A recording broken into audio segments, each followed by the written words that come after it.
General আজিজকে sanction দিয়ে আমাদের যে কুশীলব যারা আছে, আমাদের যে গণতান্ত্রিক প্রতিষ্ঠানে যারা কর্ণধার আছে, ওদেরকে কিন্তু একটা মেসেজ দেওয়া। কারণ দেখেন, এই মুহূর্তে সেনা প্রধানকে স্যাংশন দেওয়া এবং দুইজন আইজিপি কে স্যাংশন দেওয়া, তার মানে আপনি দেখবেন কয়েকদিন পরে বর্তমান সেনাপ্রধানের স্যাংশনও চলে আসতে পারে।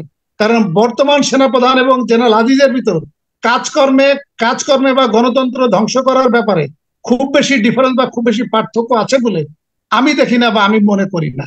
এবং 2008 সালের পর থেকে যে চারজন সেনাপ্রধান, বিশেষ করে জেনারেল আজিজ, ইকবাল করিম ভুইয়া, জেনারেল না জেনারেল মঈন, ইকবাল করিম ভুইয়া, জেনারেল আজিজ এবং জেনারেল শফিউদ্দিন আহমেদ, তারা কিন্তু চারজন কিন্তু সমানভাবে গণতন্ত্র ধ্বংস করার জন্য দায়ী। এবং এই শেখ হাসিনা ফ্যাসিস্ট এবং স্বৈর শাসককে সংবিধানের অপব্যাখ্যা দিয়ে কন্টিনিউশন করার জন্য তাদের কিন্তু ডাইরেক্টলি অথবা ইনডাইরেক্টলি ভূমিকা রয়েছে। আপনি আজকে যে বিষয়বস্তুর অবতারণা করেছেন সেটি হচ্ছে আমাদের সাবেক সেনাপ্রধান জেনারেল আজিজের উপর আমেরিকা কর্তৃক যে স্যাংশন, যে নিষেধাজ্ঞা দেওয়া হয়েছে, সেই নিষেধাজ্ঞার বিষয়টি যেটি সাইফুল সাগর, আপনার হয়তো খেয়াল আছে, আপনি এর আগে আমি যতগুলো টক শোতে আমি এসেছিলাম, আমি কিন্তু বলেছিলাম যে আমেরিকা আমেরিকা তার যে পররাষ্ট্র নীতি বা আমাদের বাংলাদেশের যে ডেমোক্রেসির বিষয়ে তারা কিন্তু এক চুলও কিন্তু নড়ে নাই। এটি কিন্তু আমিও বলেছিলাম, ডক্টর কলিমুল্লাহ বলেছিল এবং আরো অনেক আলোচকরা কে কিভাবে বলেছে সেটা আমি জানি না, তবে আমি কিন্তু বলেছিলাম যে আমেরিকা তার এক চুলও কিন্তু নড়ে নাই, তার আগের অবস্থানে আছে। যদিও আমরা এক সপ্তাহ আগে দেখেছিলাম ডোনাল্ড লু, আমেরিকার পররাষ্ট্র প্রতিমন্ত্রী যিনি এসেছিলেন এবং সেই সময় উনি বলেছিলেন এবং উনি সুশীল সমাজের পক্ষে সুশীল সমাজের সাথে কথা বলেছিলেন। এবং এর আগে যে সমস্ত সুশীল সমাজের প্রতিনিধিদের সাথে কথা বলতেন, এইবার তাদের সাথে কথা বলে নাই। এইবার প্রেক্ষাপটটা ছিল একটু ভিন্ন। এই কারণে সবাই ধারণা করেছিল যে আমেরিকা তাদের নীতি হয়তো বদলিয়ে ফেলেছে এবং আমেরিকা হয়তো তাদের আগের অবস্থানে আর নাই।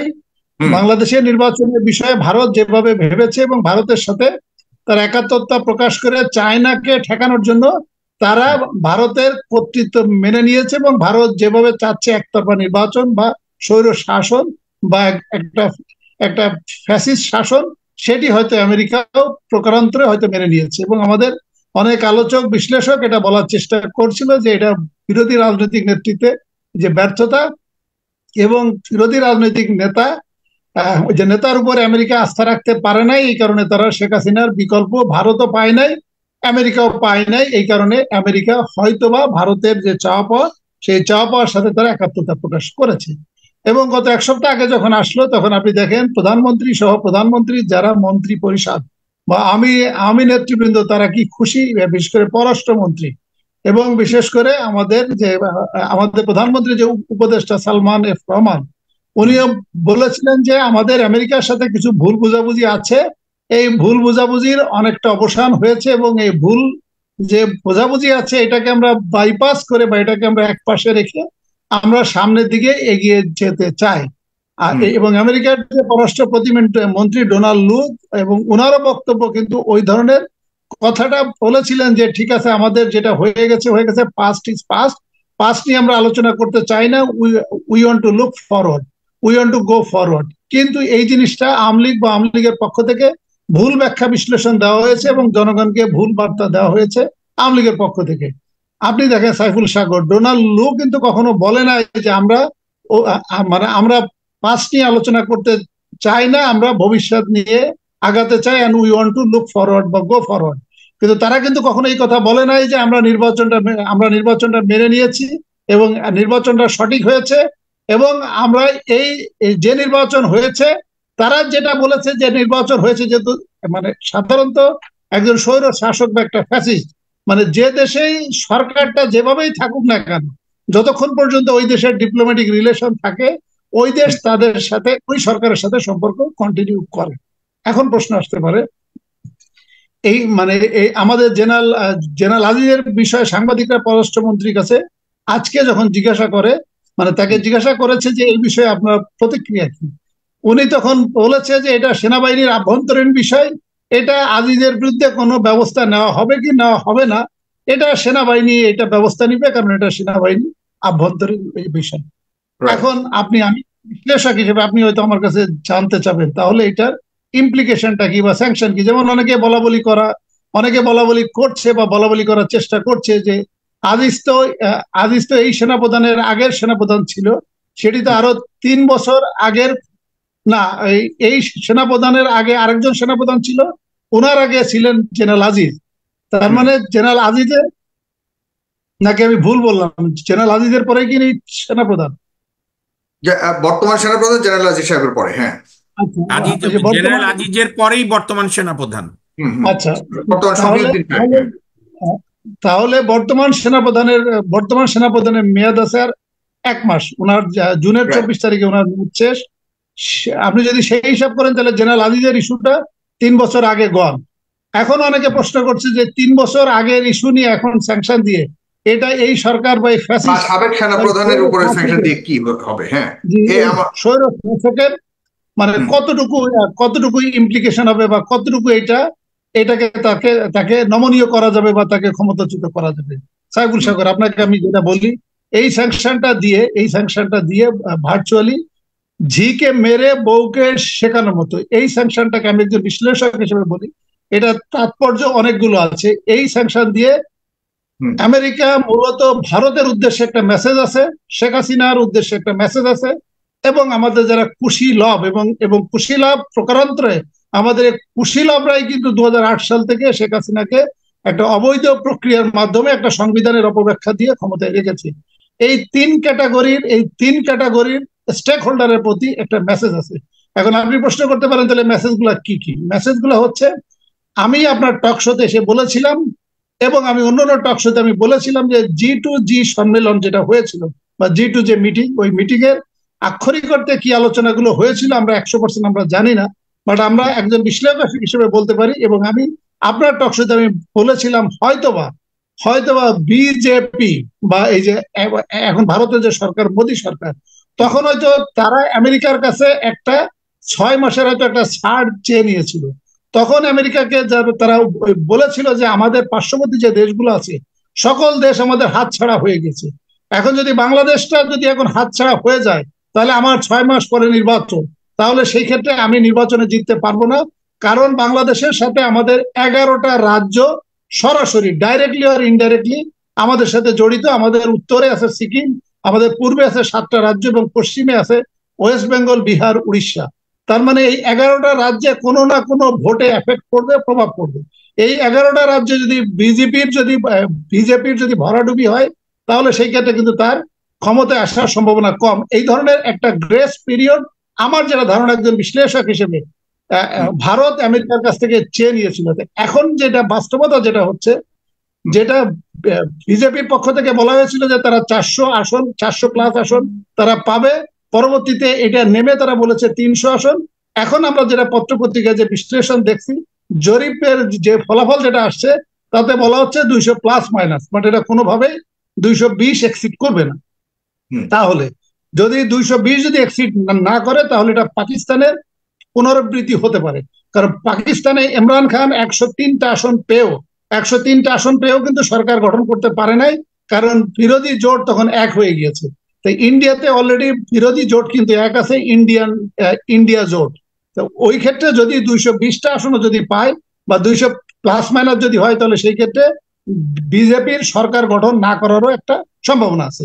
এই ক্ষেত্রে প্রত্যেক দেশই তার স্বার্থ দেখে। তখন আমেরিকা হয়তো ভাবতে পারে যে বিজেপিকে বলতে পারে আমি তো তোমাকে সময় দিলাম, কারণ 1 তারিখে তোমার নির্বাচন শেষ, জুনের 15 তারিখে তোমার সরকার গঠন হয়ে যাবে, সেই ক্ষেত্রে তুমি ক্ষমতায় আসতে পারবা কিনা এটাও নিশ্চয়তা না। যদি তারা ক্ষমতায় আসে, বিজেপি যদি ক্ষমতায় আসে, তাহলে যে স্ট্র্যাটেজিতে তারা আছে ওই স্ট্র্যাটেজিতে থাকবে। আর যদি তারা ক্ষমতায় না আসতে পারে তাহলে হয়তো স্ট্র্যাটেজি পরিবর্তন হবে।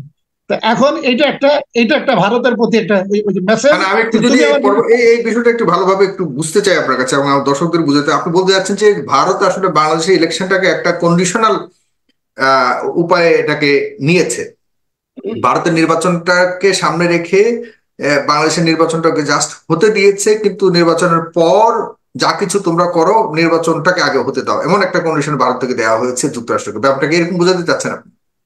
জি জি জি, আমার ব্যাখ্যা বিশ্লেষণটা এরকম যে ভারতের পক্ষ থেকে 6 মাসের একটা গ্রেস পিরিয়ড চেয়ে Grace নেওয়া period হয়েছিল নিয়েছে। টিল দ্য আচ্ছা কমপ্লিশন অফ দ্য ইলেকশন। কারণ এই 6 মাসের গ্রেস পিরিয়ডটা যদি না দেওয়া হতো, তাহলে আপনাকে আমি যেমনটি বললাম যে ভারতের পার্শ্ববর্তী সকল দেশ ভারতের হাতছাড়া হয়ে গেছে। সেক্ষেত্রে বাংলাদেশ যদি হাতছাড়া হয়ে যায় এবং বাংলাদেশের সাথে বাংলাদেশের সাথে আপনার 11টি আচ্ছা রাজ্য সরাসরি ডাইরেক্টলি ইনডাইরেক্টলি আমাদের সাথে জড়িত, সেক্ষেত্রে বিজেপির ক্ষমতায় হেরে যাওয়ার সম্ভাবনা ছিল। এটি হচ্ছে একটা মেসেজ। আরেকটি আচ্ছা মেসেজ হচ্ছে শেখ হাসিনার প্রতি। শেখ হাসিনার প্রতি আমেরিকা কিন্তু বিগত 2018 সালে নির্বাচনের পর থেকে আমেরিকা শেখ হাসিনাকে বারংবার সুযোগ দিয়েছে অ্যামিকেবল সলিউশনের জন্য। আমেরিকা রক্তপাত ছাড়া তারা তারা আওয়ামী লীগ বা শেখ হাসিনাকে বারংবার প্রস্তাব দিয়েছে একটা অ্যামিকেবল সলিউশনের জন্য। শেখ হাসিনা এখনো পর্যন্ত কিন্তু অ্যামিকেবল সলিউশনে আসে নাই, এবং শেখ হাসিনা ভাবছে যে ভারত তাকে ক্ষমতায় রেখেছে এবং হয়তো ভারতের সহায়তায় সে আমেরিকাকে ম্যানেজ করে ফেলবে এবং সে ক্ষমতা কন্টিনিউ করবে। তাহলে এই ক্ষেত্রে দেখেন আপনি, ডোনাল্ড লু 1 সপ্তাহ আগে আসলো, কিন্তু এরকম একটা স্যাংশন আসবে সেই বিষয়ে কিন্তু তারা কিন্তু কথা বলে নাই। এবং এবং এরপরে আপনি যেমনটি প্রশ্ন করলেন, আমার যেটা ধারণা তাদের যে তালিকা আছে, লিস্ট আছে, এটা ভারতের যে নির্বাচনের বা মানে ভারতের নতুন সরকার গঠনের পরে এটি পর্যায়ক্রমে আসবে এবং শেখ হাসিনাকে একটা মেসেজ দেওয়া যে আপনি এখনো পর্যন্ত সময় আছে, আপনি অ্যামিকেবল সলিউশনে যান। কারণ ডোনাল্ড লু এসে যে আলোচনাগুলো হয়েছে, সাইফুল সাগর আমি আপনাকে দায়িত্ব নিয়ে বা আমি হলফ করে বলছি, এখানে পর্দার আড়ালে রাজনীতি নিয়েও আলোচনা হয়েছে। পর্দার আড়ালে রাজনীতি নিয়েও আলোচনা হয়েছে এবং শেখ হাসিনাকে অ্যামিকেবল সলিউশনের জন্য প্রস্তাব দেওয়া হয়েছে। কিন্তু এটা প্রকাশ্যে বলা হয় না হলো এই কারণে যে প্রকাশ্যে বললে যে তখন এটা জনগণকে উস্কানি দেওয়া হবে, ওই ক্ষেত্রে একটা গণ অভ্যুত্থানের মতো ঘটনা হলে এটা একটা ব্লাড শেড হতে পারে। এই কারণে এইটি একটা শেখ হাসিনার প্রতি একটা মেসেজ যে আপনার এখনো সময় আছে অ্যামিকেবল সলিউশন, আর না হলে বিশ্বের যে সমস্ত স্বৈর শাসকরা যে করুণ পরিণতির মাধ্যমে ক্ষমতাচ্যুত হয়, আপনাকেও একই পথ বরণ করতে হতে পারে। আর তার 3 তার মানে নম্বর আপনি যে বলতে চাচ্ছেন ইস্যুটা জেনারেল হচ্ছে, আজিজকে আসলে নিষেধাজ্ঞা দিয়ে আপনি যে কথা বলছেন যে ঝি মেরে বউকে বোঝানো ব্যাপারটা, এরকম একটা তারা উপায় অবলম্বন করেছে এই নিষেধাজ্ঞার মাধ্যমে। কিন্তু আমি মনে করছি যে জি জি জেনারেল আজিজ তেমন গুরুত্বপূর্ণ না, তবে এই স্যাংশনের মাধ্যমে অনেক গুরুত্বপূর্ণ বিষয়কে তারা হুঁশিয়ার করেছে এবং তাদের অবস্থানকে জানান দিয়েছে যুক্তরাষ্ট্র যে তাদের অবস্থান থেকে সরেনি। আপনার পুরো বিশ্লেষণ থেকে যতটুকু বুঝতে পারছি। কিন্তু সরকারের পররাষ্ট্রমন্ত্রী বলেছে যে তাকে যে ভিসা নীতিতে বাংলাদেশকে হুমকি দিয়েছিল যুক্তরাষ্ট্র নির্বাচন কেন্দ্রিক, সেই ভিসার নীতিতে আসলে এই নিষেধাজ্ঞা দেওয়া হয়নি। এটি সম্পূর্ণ একটা সেপারেট নিষেধাজ্ঞা, সেপারেট অ্যাক্টের অধীনে দেওয়া হয়েছে। এখানে কি আপনি কোনো ধরনের সরকারের জন্য একটা স্বস্তিকর কোনো অবস্থান দেখেন কিনা পররাষ্ট্রমন্ত্রীর এই বক্তব্যের কারণে? আপনি যে কথাটা বললেন এবং পররাষ্ট্রমন্ত্রী যে কথাটি বলেছে, পররাষ্ট্রমন্ত্রী বলেছে, হ্যাঁ। জি, পররাষ্ট্রমন্ত্রী যে কথাটি আংশিক সত্য।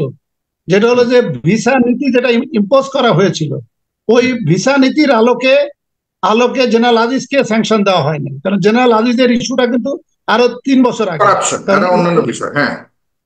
ওই আমেরিকা, বিষয়গুলি কতটা আপনি রাজনৈতিক মনে করেন এবং কতটা ওই যে উদ্দেশ্যে আপনি বলেছেন সেই উদ্দেশ্যগুলি কতটা ইঙ্গিত করে এখানে, আমি এটা একটু স্পষ্ট জানতে ছোট্ট করে পড়বো, শেষ করবো।